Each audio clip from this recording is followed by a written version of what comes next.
बकरीद के त्योहार को ध्यान में रखते हुए सूरत शहर के लिंबायत पुलिस स्टेशन में पीस कमेटी की मीटिंग हुई। मीटिंग में पुलिस डिपार्टमेंट के अधिकारी, कम्युनिटी लीडर और अलग अलग इलाकों के रिप्रेजेंटेटिव मौजूद थे। मीटिंग के दौरान बकरीद के त्योहार के दौरान शहर में लॉ एंड ऑर्डर बनाए रखने, ट्रैफिक मैनेजमेंट को आसान बनाने और त्योहार को अच्छे माहौल में मनाने पर डिटेल में चर्चा हुई। पुलिस अधिकारियों ने मौजूद नेताओं से सहयोग करने की अपील की और लोगों से त्योहार को शांति और जिम्मेदारी से मनाने की रिक्वेस्ट की। इसके साथ ही कोई अफवाह या गलतफहमी न फैले, इसके लिए सावधान रहने की भी हिदायत दी गई।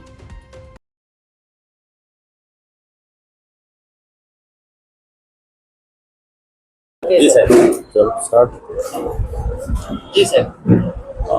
આગામી 28 તારીખના રોજ જેમ સુરત શહેરમાં અને સમગ્ર ગુજરાતમાં ઈદ ઉલ અદાનો જે તહેવાર ઉજવવામાં આવનાર છે એ સંદર્ભે આજે લિંબાયત પોલીસ સ્ટેશન ખાતે જે લિંબાયતના શાંતિ સમિતિના સભ્યો છે તેઓની સાથે મિટિંગ લેવામાં આવેલી, જે સંદર્ભે દરેકના વિચારો, એમના સૂચનોનું આદાન પ્રદાન કરવામાં આવેલું અને આ જે તહેવાર છે એમાં કાયદાનું પાલન થાય, કોઈની લાગણી આહત ન થાય એ પ્રમાણે પોલીસ તરફથી સૂચના આપવામાં આવેલી અને દરેક ધર્મના આગેવાનો તરફથી આ જે તહેવાર છે શાંતિથી ઉજવાય એ માટેની તેઓ તરફથી પણ ખાતરી આપવામાં આવેલી।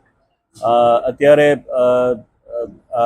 જે મીડિયાના માધ્યમથી હું આપ સૌને જણાવવા માગું છું કે સોશિયલ મીડિયામાં પણ આ અંગે કોઈ જો ધાર્મિક કોઈ અફવાઓ ફેલાવવામાં આવે તો પોલીસનું તરત ધ્યાન દોરવામાં આવે, જેથી કોઈ જે બનાવ છે એ પણ અટકાવી શકાય।